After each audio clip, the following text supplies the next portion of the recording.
गुरुदेवा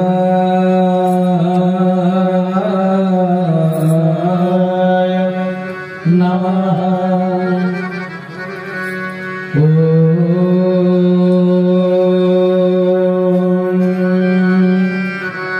गुरुदेवा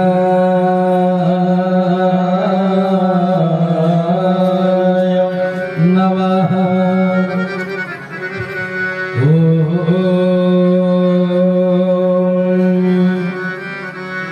गुरुदेवा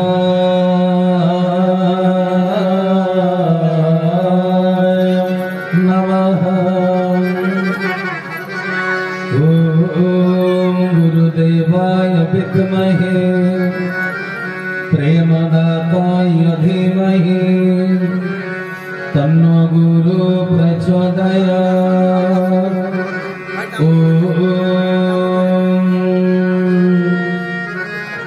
के कैवल्यदाता शरणागति ब्रह्माण्डनाथाय केशवाय नमो नमः। वन्दे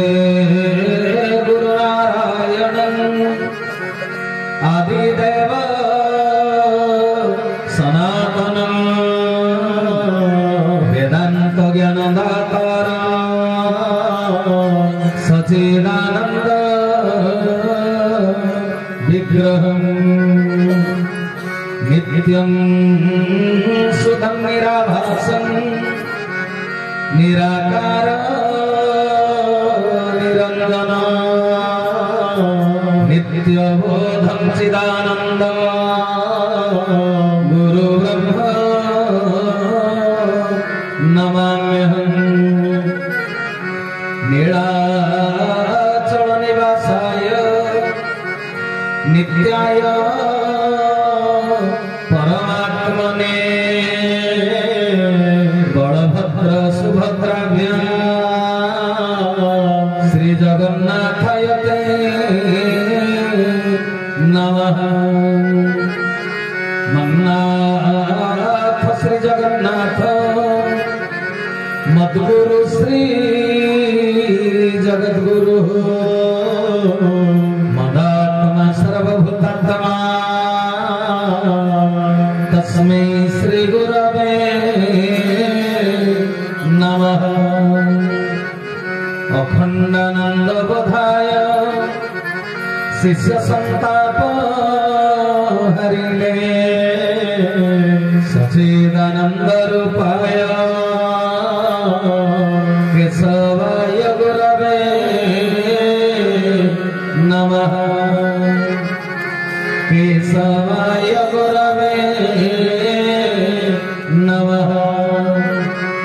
केशवाय गुरवे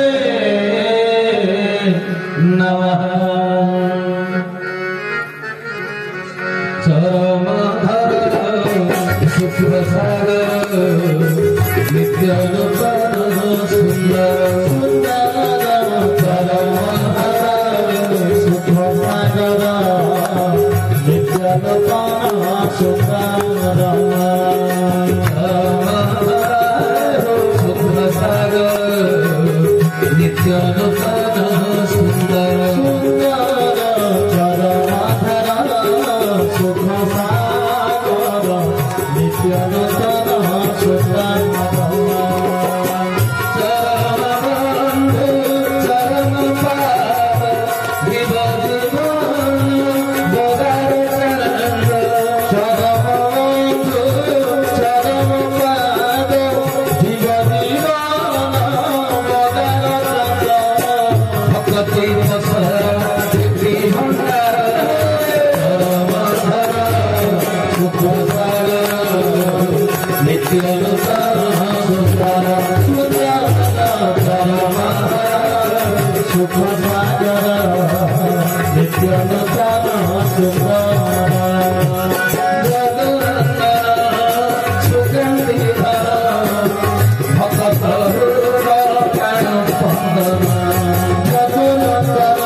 परम प्रेममय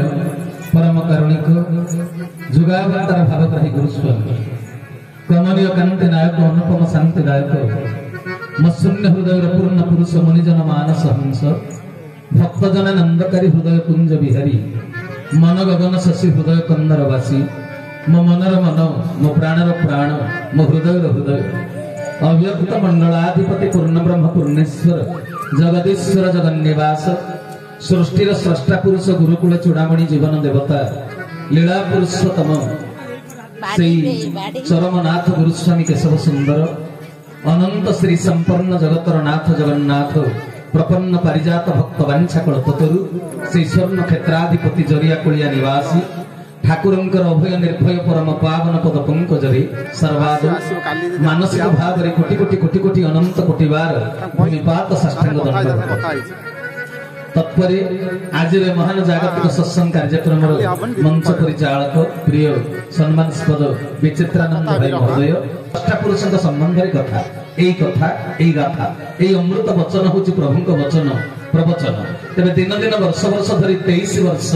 ए जगार सतसंग करी आसुचंती बंगाली भाई समेत बालीचंद्रपुर शाखार समस्त सहयोगी गुरुभ्राता गुरु भगिनीगण तेरे सजन वृंद 23 वर्षर सतसंग केतनी ए जगार महात्म्य लौकिकता भितर लुचि रही अलौकिकता को साधारण जनता को बुझी पारे ना बुझी पारि नथिले त्रेतया जुगरे बुझी पारि नथिले द्वापर जुगरे तेणु कली जुगरे जे समस्ते बुझी पारिबे ए जगार महात्म्य कोन एटा आशा करिबा आम पाखरे मध्य चिल्लिका माने आकाश कइया चिल्लिका माछ भଳି असंभव कथा तेणु सजन बृंद पुनश्च ए मालिका प्लट ये जो प्रभुंकर अवतार क्षेत्र लीलाभूमि ये जो केतनी शाखा ये जो केतनी स्थान पवित्र क्षेत्र या मोर पुनश्च बार बार शतकोटी बार मो प्रणाम ज्ञापन करुचे माटी को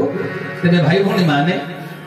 प्रभु संपर्क में जिते आलोचना कले भी कथा तो सरीबनी मते गोटे दिन पर डका जाइए 13 वर्ष तले जगह को मुझे आसी तेणु सजन वृंद गंगा दीटा जाक पत्थर एका पत्थर किंतु जड़े पाद तले आउ जड़े पूजा पाती तेरे कलावाला किए कलावाला हूँ कारीगर से जड़े कारीगर चट्टाण मार्बल पत्थर तैयारी जड़े कारीगर तैयारी राधा कृष्ण मूर्ति रूप देला वाला रूप देछि तेणु मु गुरुत्वपूर्ण मनीष नुहे मो हनुमान को पचारे जाम्बवंत आमे समस्ते गर्व करुचु तमें तो समुद्र डेई पारला वाला अष्टसिद्धि नवनिधि पाइछ तमें कहीं गर्व करुन हनुमान कहले मो भितर जो गुड़ाक अच्छी मोर होइथिले सिना मु गर्व करिथांती कहले तेबे कहले डीलर पाखे जो चिनी किरोसिनी गहम अच्छी सेगुड़ाक कौन ता घर पछपट खणिरु किरोसिनी बाहरी ना ता बिलरु धान मांडिया गुड़ाक गहम गुड़ाक होइछि एटा ब्लॉक ऑफिस रु आसीछि बांटी दबा पाई तेणु जगतर कल्याण पाई उपयुक्त पात्र होइथिले बोली हनुमान जी तांको भितरे प्रभु रामचंद्र पुरई देइथिले अष्टसिद्धि नवनिधि आ मु जगत कल्याण पाई आपनक गोचरार्थे परम सत्य को जानिबा पाई सत्य नारायण मो भितरे जहा देइचन्ते मु खाली ए तुंड द्वारा कहूछि हरि हरि बोल नचेत मोर किछि बहादुरी नाही भाई कहले आमे ताको 13 वर्ष होला पाउ नथिलु ए वर्ष पाइलु कला वाला जणे करूचन्ते जोठी जार आवश्यक अछि सिए ताको पठान्ते बोध होवे 13 वर्ष भीतर मोर आवश्यकता एठी पड़ी नै एटा आत्मज्ञान सहित बुझिबाकू पड़िबो हां कि नै खरा दिने कमल दरकार पड़े खरा दिने दरकार एसी कूलर फैन शीत दिने कूलर चलिबो नहीं शीत दिन कम्बल दरकार वर्षा दिन छता दरकार रेनी कोट दरकार हाँ कि नहीं जो ऋतु रे जोटा दरकार तेणु आज मोर दरकार पड़िछि ठाकुर मते निजे स्वयं आह्वान करिसंदी तेणु सजन वृंद आज मन ध्यान दे कथा को श्रवण करिबा ये कली अवतार संपर्क रे आज पर्यंत कलिजुग मनुष्यर विभिन्न भ्रांत धारणा सब रही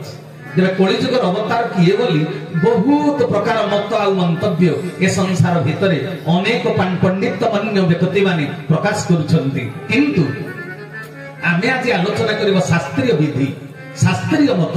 सुना कथाटा केबे सत्य नुहे लेखा कथाटा सत्य मु जाजपुर जिल्ला रे घर करिबी मु कहबी ढेंकानाल मोर मन पाउनी मते गोटे जागा खंडे दियो मु एठी घर करि रहिबी कहले 5 लाख टका पड़िबो मु कहली बंगाली भाई तबे नै 5 लाख मते जागाटा देई दे कहले 5 लाख मते देई देलो आज तो जागाटा तोर होई गला सेतिक रे जागाटा मोर होबा पटाक वाला दरकार लेखा पढ़ी दरकार कुहा कथाटा केबे सिद्धांत होई परिबो नाही तेणु दरकार लेखा तेणु आज आलोचना करिबा हमें लेखा कथा को नहीं का लेखा अगम्य भाव जाने जसवंत गार कटा यंत्र जाने अनंत आगत नागत अच्युत भणे आगत नागत अच्युत भणे बलरामदास भक्तिर भाव जाने जगन्नाथ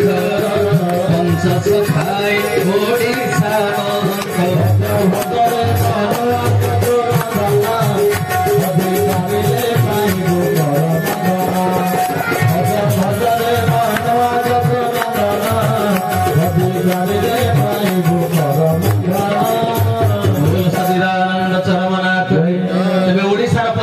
पंच महंत भविष्यवाणी रचना करिसंती अनेक ज्ञान पुस्तक धर्म अर्थ काम मोक्ष चतुर्वर्ग फल प्राप्तिर साधन सूत्र को तांकर रखिदेले तांको मालिका पृष्ठरे हरिवंश रचना कले अच्युतानंद गोस्वामी एमती अनेक शास्त्र पुराण रचना करिबा बाद पुणी कलिजुग रे भगवान कोठी आसीबे कलि अवतार कोठी आसीबे केमिति आसीबे तांको नाम कोन तांको धाम कोन तांको विचार बोध कोन तांको महिमा कोन तांको गुरुत्व कोन एमती अनेक कथा महापुरुष सब रचना करिसंती तेबे ताको आधार करी आज हम आलोचना चक्र को आगे नबा कलिजुगर मनुष्य आज पापाचार रे मातिची भ्रष्टाचार रे मातिची भगवान आसीबार बेण होईची कि नहीं अनेक प्रकार मत मंतव्य दउचंती टीवी चैनल मानकर लोक माने हां कि नहीं आज्ञा तेबे सुना चिन्हे बणिया गुण चिन्हे गुणिया महापुरुष माने शास्त्र पुराण अनेक रचना कला पर पंचसखा आसंता 800 वर्ष पर कोन घटना घटिबो भविष्यत कथा को मध्य रचना करिसंती आ कलिजुगर अवतार कोठी आसीबे स्पष्ट भाव रे रचना करिसंती आउ जो मानकर टिके संदेह रहउथिबो हाथ जोड़ी आरंभ रु विनम्र अनुरोध करूची कागज कलम को धरी रखिबे नले मोबाइल रो कोनोसी जनकर व्हाट्सएप को प्रिय लोकर ऑन करि देबे जदी जानि चंदे इंग्लिश रे टाइप करन बा ओडिया रे टाइप करन मालिकार ना मालिकार पृष्ठा मालिकार अध्याय एगुडी को सब लिखि रखिबे लिखि रखिले परवर्ती अवस्था से मालिका को खोजिले जाई आपण मानकर संदेह मोचन होई परिबो नहले कहिबे 3 घंटा धरि से व्यक्ति कोन कहिला सत कहिला कि मिछ कहिला एमिति अनेक संदेह रहिबो तेन सजन वृंद कलिजुग रे अवतार की एठु आमे आजिर कथा वस्तु आरंभ करिबा तेबे सजन वृंद पाप बढ़ी गले भगवान धरा पृष्ठ को आसी चंदी तेबे एटा विचार करा जाऊ पाप बढ़ी छि ना बढ़ी नाही कलिजुग रे भगवान कृष्ण गीतारे सखा अर्जुन को कहिले कहले मु केते बेले निराकार साकार हुए तुमे जानिछ अर्जुन कहले केते बेले सखा केते बेले वासुदेव कहले राज्य दाहि धर्मस्य ग्लानिर्भवति भारत अभ्युत्थानम धर्मस्य तदात्मानं सृजाम्यहं परित्राणाय साधूनां विनाशाय च दुष्कृतं धर्म संस्थापनार्थाय संभवामि जुगे जुगे प्रभु कहउचंती मु केते बेले निराकार साकार हुए कहले जेते बेले धर्मर ग्लानि हुए अधर्मर उत्थान हुए साधुमान को परित्राण करी दुष्कृतिर विनाश करी धर्म संस्थापन करिवा पई भातृत्वर वातावरण सृष्टि करिवा पई शांति प्रतिष्ठा निमंते मु निराकार साकार हुए अरूपर स्वरूप हुए निर्गुण सगुण हुए सूक्ष्म स्थूल हुए अप्रपंच जगतर को ओल्हे आसे प्रपंच जगत तेणु सजन वृंद प्रभु आसीचंती एही उद्देश्य रे भगवान धरापृष्ठ को निराकार साकार होई आसंते नै सेउ कमला अंगूरर टेस्ट चाखिवा को भगवान आसंते नै पर घर भांगिवा କରିବାକୁ ପରନାରେ ଚର୍ଚ୍ଚା କରିବାକୁ ଭଗବାନ ଆସନ୍ତିନି କ୍ଷୀରି ଖେଚେଡି ପଲଉ ଖାଇବାକୁ ଭଗବାନଙ୍କର କଣ ଆବଶ୍ୟକତା ପଡେ ଯେ ସେ ନିରାକାରରୁ ସାକାର ହେଇ ଧରାପୃଷ୍ଠକୁ ଆସନ୍ତି ଏ ସୃଷ୍ଟିଟାକୁ ନିର୍ମାଣ କରିଛନ୍ତି ଠାକୁରେ ହଁ କି ନାଇଁ ମୁଁ ମୋ ବଗିଚାରେ ଗୋଟେ ଫୁଲ ଗଛ ଲଗେଇଛି ଫୁଲ ଗଛଟା ଯଦି ଛେଳି ଖାଇଗଲା ଦୁଃଖଟା ମତେ ବେଶୀ ଲାଗିବ ନା ପରିବାରର ଆଉ କାହାକୁ ବେଶୀ ଲାଗିବ ମତେ ବେଶୀ ଦୁଃଖ ଲାଗିବ ଏବେ ସୃଷ୍ଟି ବୃକ୍ଷକୁ ରୋପଣ କରିଛନ୍ତି କିଏ ପ୍ରତ୍ୟେକଟି ମଣିଷକୁ ଓଲଟ ବୃକ୍ଷ ବୋଲି ଦାର୍ଶନିକ କହିଲେ ଓଲଟ ବୃକ୍ଷେ ଖେଳୁଛି ଲୋଟଣି ପାରା ଓଲଟ ବୃକ୍ଷେ ଖେଳୁଛି ଲୋଟଣି ପାରା ଓଲଟ ବୃକ୍ଷେ ଖେଳୁଛି ଅର୍ଦ୍ଧକାଠି ପନ୍ଦୁରିରେ ଅର୍ଦ୍ଧକାଠି ପନ୍ଦୁରିରେ ନ ପଡ଼େ ଧରା ଓଲଟ ବୃକ୍ଷେ ଖେଳୁଛି ଲୋଟଣି ପାରା ଓଲଟ ବୃକ୍ଷେ ଖେଳୁଛି ବୋଲ ଜରିଆ କୁଳିଆ ସତ୍ୟନାରାୟଣ ତେଣୁ ସଜନ ବୃନ୍ଦ କଣ କହିଲେ ଓଲଟ ବୃକ୍ଷ ଖେଳୁଛି ଲୋଟଣି ପାରା ପ୍ରତ୍ୟେକଟି ମଣିଷକୁ ବୃକ୍ଷ ସହିତ ତୁଳନା କରିଛନ୍ତି ମହାପୁରୁଷ ଦାର୍ଶନିକ କବି ତେବେ କଥା ହେଲା ଏ ବୃକ୍ଷକୁ ରୋପଣ କିଏ କରିଛନ୍ତି ପରମାତ୍ମା ଭଗବାନ ସେ ଏକ ଅଦ୍ୱିତୀୟ ପରମାତ୍ମା ଆମ ସମସ୍ତଙ୍କର ସୃଷ୍ଟିକର୍ତ୍ତା ତେବେ ମଣିଷ ଗୁଡାକୁ ତପସ୍ୟା କରି ସାଧନ ସୂତ୍ର ଦେଲେ ଭଗବାନ ତପସ୍ୟା କରି ମଣିଷରୁ ଦେବତାରେ ପରିଣତ ହବ କିନ୍ତୁ ଧରାପୃଷ୍ଠକୁ ଭଗବାନ ଯେତେବେଳେ ଲକ୍ଷ୍ୟ କରନ୍ତି ମଣିଷ ଗୁଡାକ ପ୍ରମୋଶନ ହବା କଥା ସାଧନ ସୂତ୍ରକୁ ନ ଧରି ଅଖାଦ୍ୟକୁ ଖାଇ ଅପେୟକୁ ପିଇ ମଣିଷରୁ ରାକ୍ଷସ ଆଉ ପଶୁ ପାଲଟିଲେନି ତେଣୁ ବିଗିଡି ଯାଇଥିବା ସମାଜକୁ ସଜାଡ଼ିବା ପାଇଁ ନିରାକାର ବ୍ରହ୍ମ ସାକାର ରୂପରେ ଧରାପୃଷ୍ଠକୁ ଆସନ୍ତି ହରି ହରି ବୋଲ ଏବେ କଳିଯୁଗରେ ବର୍ତ୍ତମାନ ତେବେ ଚିନ୍ତା କରାଯାଉ ପାପର ମାତ୍ରା ଚରମ ସୀମାରେ ପହଞ୍ଚିଛି ନା ପହଞ୍ଚିନି ଭଗବାନ ଆସିବାର ବେଳ ଧରାପୃଷ୍ଠକୁ ହେଇଛି ନା ହେଇନି ଅଚ୍ୟୁତାନନ୍ଦ ମହାପୁରୁଷ 78 ଗୀତା 36 ସଂହିତା ରଚନା କରିଛନ୍ତି 185 ମାଳିକା ଗ୍ରନ୍ଥ ଏ ସମସ୍ତ ଗ୍ରନ୍ଥ ଭିତରୁ ଗୋଟିଏ ଗ୍ରନ୍ଥର ନାମ ଗୁପ୍ତ ଗହନ ଗୀତା ସେଥିରେ କଣ କହିଲେ କଳିଯୁଗରେ କୋଉ ପାପ ସଂଗଠିତ ହେଲେ ଭଗବାନ ନିରାକାରରୁ ସାକାର ହୋଇ ଧରାପୃଷ୍ଠକୁ ଆସିବେ ଗୁପ୍ତ ଗହନ ଗୀତା ମାଳିକାରେ ଅଚ୍ୟୁତାନନ୍ଦ ଲେଖିଦେଲେ ମାତା ମାଉସୀ ଶାଶୁ ହରଣ ମାତା ମାଉସୀ ଶାଶୁ ହରଣ ବେତନ ପଢିବେ भग्नि की हरिवे स्वबर भाई भग्नि की हरिवे स्वबर भाई प्रेम विराज खाई दे मोही भजर भजर मनवा जग बंदना भजु भजले खाई भजर भजर मनवा जग बंदना भजु भजले खाई वत्सल भगवान बोले माँ मौसी ज्ञान मनुष्य भितर जो कलिजुगर व्यतिक्रम हो अच्छा हाँ गोटे दृष्टिकोण पाप बढ़ीगले भगवान धरापृष्ठ को आसती आउ गोटे दृष्टिभंगी जुग शेष हेले प्रभु आसती हाँ कि नहीं तेरे कलिजुगर आयुष के कलिजुगर आयुष 4,32,000 वर्ष आयुष या पूर्व द्वापर जुग 8,64,000 द्वापर जुगर आयुष त्रेतरा जुगर आयुष 12,96,000 वर्ष ता पूर्वर सत्य जुगर आयुष थिला 17,28,000 वर्ष आयुष तेरे कलि जुगर आयुष जो 4,32,000 वर्ष आयुष से कौन भोग हो गलानी मते आज गोटे दिन बंगाली भाई डाकी तेणु गोटे दिन भितर आयुषर समस्त एविडेंस समस्त शास्त्रीय प्रामाण्य मो पाखे थिले भी मु सियाड़ को गति करि पारुनी मते क्षमा करिवे तबे जहा हो कलि बयालीस रे अच्युतानंद महापुरुष पद लिखिथिले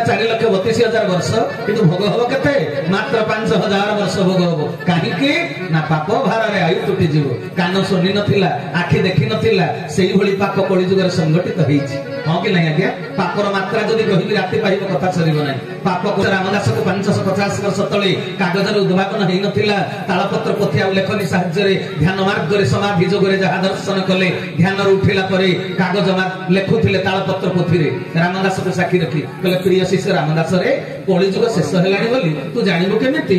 ସାଧାରଣ ଲୋକ କଣ ଆୟୁଷର ହିସାବ କିତାବ କରିପାରନ୍ତି? ତେବେ ଜାଣିବେ କେମିତି? ନା ଗୋଟେ ସୂଚନା ଦେଖାଯିବ। ସେ ସୂଚନାଟା କଣ? ମହାପୁରୁଷ ଅଚ୍ୟୁତାନନ୍ଦ କହିଲେ ଜଳ ଯେଉଁ ଦିନ କିଣା ବିକା ହେବ,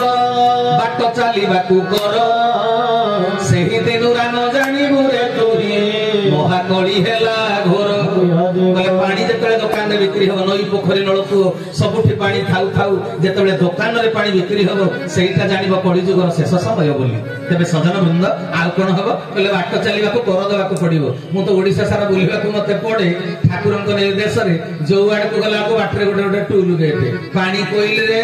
ଯଦି ତ ଫାଷ୍ଟ ଟ୍ୟାଗ ଅଛି ଗାଡିରେ 145, ଫାଷ୍ଟ ଟ୍ୟାଗ ନଥିଲେ 290। ଇରେ ବାବା। ଆଉ ସେରଗଡ ପାଖରେ ଯିବ 90 ଟଙ୍କା,